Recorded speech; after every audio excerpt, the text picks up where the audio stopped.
Hello. तुम्हारी तो शादी हो रही है, बट मैं तुमसे बहुत ज़्यादा प्यार करती हूँ। तुम मुझसे शादी के बातें बात करोगे ना? Thank you. तो जैसा कि अभी अभी शादी का मौसम गया है और अभी अभी शादी का मौसम फिर से आने वाला है, तो काफ़ी लोगों के दिल टूटे होंगे। ऑब्वियसली किसी के गर्लफ्रेंड की शादी हो गई होगी, किसी के बॉयफ्रेंड की शादी हो गई होगी, और कहीं ना कहीं आप इसी सिचुएशन में होगे कि मैं तुमसे बहुत प्यार करता हूँ, शादी के बाद भी बात करोगे ना, शादी के बाद भी बात करोगे ना। और इसके साथ आपके दिमाग में कई सारे क्वेश्चंस भी होंगे बिल्कुल, कि क्या ये सही है, हम जो कर रहे हैं वो सही है क्या, शादी के बाद रिलेशनशिप रखना चाहिए या नहीं रखना चाहिए। आपके दिमाग में ऐसे कई सारे क्वेश्चंस आते होंगे। तो देखो, आज के वीडियो में मैं आपको कुछ बोलने से ज़्यादा, बताने से ज़्यादा आपको उस सिचुएशन में रखने में बिलीव करूँगी। मैं चाहती हूँ कि आप खुद एक बार उस सिचुएशन में रहिए, आपको आंसर खुद ही मिल जाएगा। तो करना कुछ नहीं है, जो मैं आपसे पूछूंगी आपको सिर्फ उसका आंसर खुद को देना है, आपको सब समझ में आ जाएगा।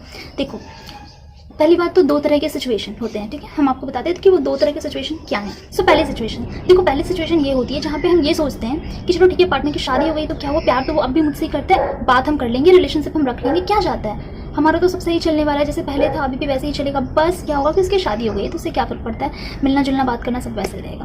देखो, पहला सिचुएशन ये, तो ये आपको ऐसा लगता है, ठीक है। शादी के बाद एक इंसान की ज़िंदगी बहुत ज़्यादा बदल जाती है, आपको लगेगा कि वो इंसान वैसा ही है, और स्टार्टिंग में वो ऑब्वियसली वैसा ही रहेगा।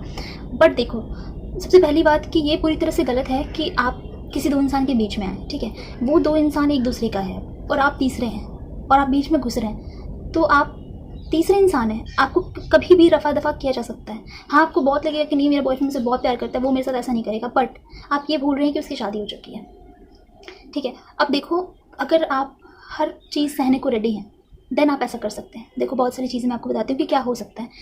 देखो, स्टार्टिंग में सब कुछ वैसा ही रहेगा, ठीक है, बिल्कुल वो वैसे ही बात करेगा, बट कुछ टाइम के बाद धीरे धीरे करके वो अपनी वाइफ की तरफ ज़्यादा अट्रैक्ट होगा, वो उससे ज़्यादा अटैच होगा और आपसे धीरे धीरे डिअटैच होगा। धीरे धीरे जो वो आपको प्रायोरिटी देने लगा था ना, वो प्रायोरिटी धीरे धीरे करके कम होता जाएगा। आप कॉल करेंगे, आपकी कॉल का आपको आंसर नहीं मिलेगा, आपको आंसर नहीं किया जाएगा। हाँ, थोड़े दिन के लिए आपको लगेगा कि हो सकता है उसकी वाइफ हो, ये हो, वो हो, बट कुछ टाइम ऐसा भी आएगा जब जहाँ आपकी पूरे दिन आपकी बात होती थी शादी से पहले, शादी के बाद शायद दिन में मुश्किल से आपको 3 घंटा 4 घंटा, ठीक है, बट वो 3 4 घंटा धीरे धीरे 3 4 मिनट में बदल जाएगा, और 3 4 मिनट के बाद कम्प्लीटली बंद हो जाएगा। ऐसा सिचुएशन आपकी लाइफ में आएगा। अब देखिए, आपका मेंटल स्टेट कैसा हो जाएगा इस टाइम पे। उसकी तो शादी हो गई है, वो अपनी रिस्पॉन्सिबिलिटी अपनी वाइफ में बिजी है, ठीक है, वो खुश है। आप कहाँ हैं?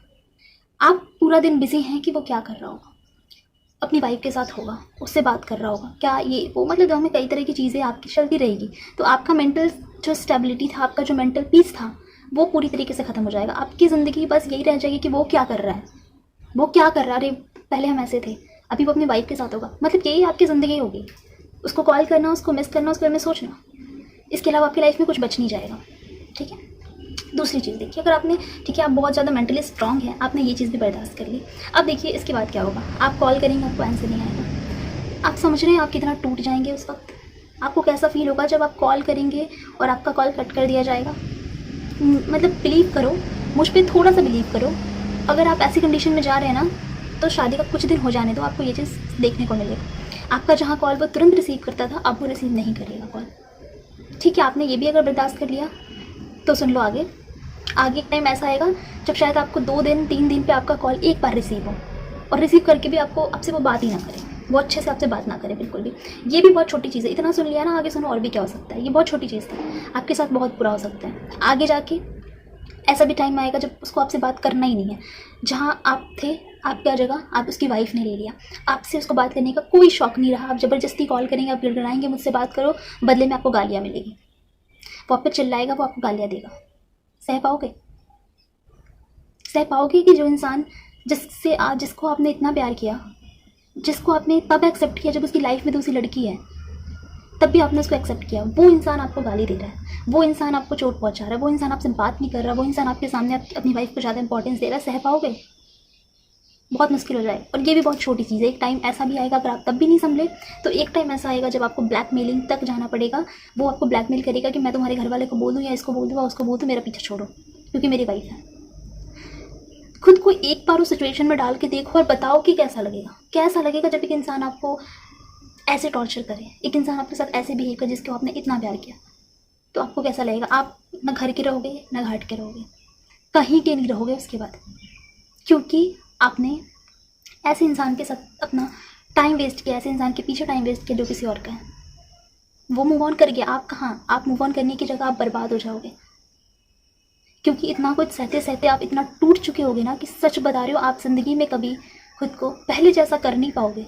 इतना कुछ सहने के बाद आप अपने आप को पहले की तरह फील नहीं करोगे, पहले की तरह स्टैंड नहीं ले पाओगे, खुद के लिए कुछ नहीं कर पाओगे, कॉन्फिडेंस चला जाएगा। मतलब शायद आप एक बहुत गंदा डिसीजन लो, इसके बाद आपकी ज़िंदगी ऐसी हो जाएगी। हो सकता है आप पागल ही हो जाओ ये सब कुछ सह के। बहुत मुश्किल होता है ये सब सहना। अगर आपको लगता है कि आप ये सब कुछ हैंडल करना चाहते हो, आप उसकी गालियाँ सुनना चाहते हो, आप इग्नोरेंस झेलना चाहते हो, आप ब्लैकमेलिंग भी चाहते हो, लाइफ ख़राब करना चाहते हो, देन आप उससे शादी के बाद भी रिलेशनशिप रख सकते हो, बिल्कुल। बट आपकी ज़िंदगी फिर कुछ नहीं बचेगी ना, मेरी बात समझ लेना। पूरा टाइम आपको जहाँ पे पढ़ाई करना होगा या फिर आप जॉब करते हैं तो जॉब करना होगा, तो उन सारे टेंशन की जगह आपके दिमाग में ये टेंशन होगा कि यार अभी वो क्या कर रहा होगा। कई सारी चीज़ें आपके दिमाग में आएंगी, वो भी क्या कर रहा होगा, क्या चल रहा होगा उन लोगों के बीच, बहुत सारी चीज़ें।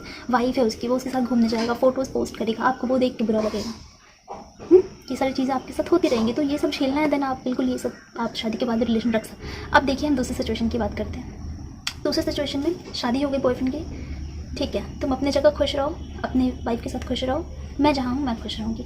देखो मैं ये नहीं बोल रही कि ये डिसीज़न बहुत ईजी है, ये बहुत आसान है, इसमें आपको कुछ नहीं करना होगा, आपको यहाँ भी सहना होगा, ठीक है, आपको पेन यहाँ भी होगा, लेकिन वो पेन इससे कहीं ज़्यादा होगा। आपको पता है इस टाइम पे अगर आपने एक सही डिसीजन लिया तो आपको थोड़े दिन बुरा लगेगा, ठीक है, थोड़े दिन खुद से लड़ना झगड़ना समझाना पड़ेगा आपको, लेकिन आपकी लाइफ एक टाइम पे अच्छी हो जाएगी, वो आगे बढ़ जाएगा, आप आगे बढ़ जाएंगे। ट्रस्ट में ऐसा कुछ नहीं होता, लगता है कि नहीं हम नहीं रह पाएंगे, बट लाइफ है, हम सब कुछ सीख जाते हैं। जस्ट इमेजिन कि लोग अपनों को खोते हैं, जैसे अभी कोरोना के टाइम में लोग अपनों को खो रहे हैं, तो एक टाइम पे पेशेंस आ जाता है, वो सहने की हिम्मत आ जाती है, हम आगे बढ़ जाते हैं। हम अपने कितने लोगों ने अपनी मम्मी को खोया होगा, कितने लोगों ने अपने पापा को खोया होगा, उससे ज़्यादा इंपॉर्टेंट एक लड़का एक लड़की, बिल्कुल भी नहीं।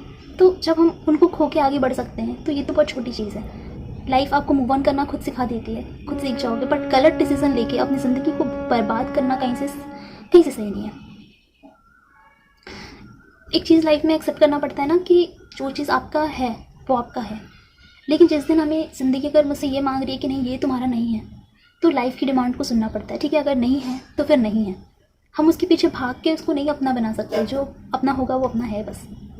शादी अगर हो गई तो फिर उसको ब्लेम करने से कि तुमने ये नहीं किया, तुमने वो नहीं किया, तुमने ये किया होता तो ये होता, कोई मतलब नहीं बनता इन चीज़ों का। हो गई ना शादी, नहीं अब कुछ नहीं बदल सकते, तो इमेजिन करो अपनी लाइफ को और अच्छा करने की, तो कोशिश करो अपनी लाइफ को और अच्छा करने की, ठीक है।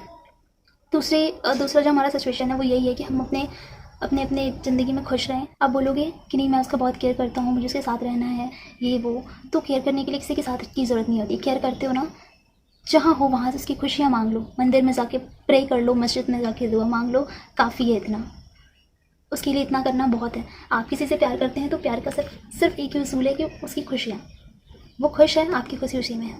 एक टाइम पे मूव ऑन खुद ब खुद हो जाएगा, इतना सोचने की ज़रूरत बिल्कुल भी नहीं है। अगर आपके साथ भी ऐसा कुछ हुआ है, आपके बॉयफ्रेंड या आपकी गर्लफ्रेंड की शादी हो गई है, तो मतलब ठीक है, उस चीज़ को एक्सेप्ट जितना जल्दी कर लो उतना अच्छा है। अपने आप लाइफ में आगे बढ़ो, अपने अच्छे अच्छे दोस्तों से बात करो।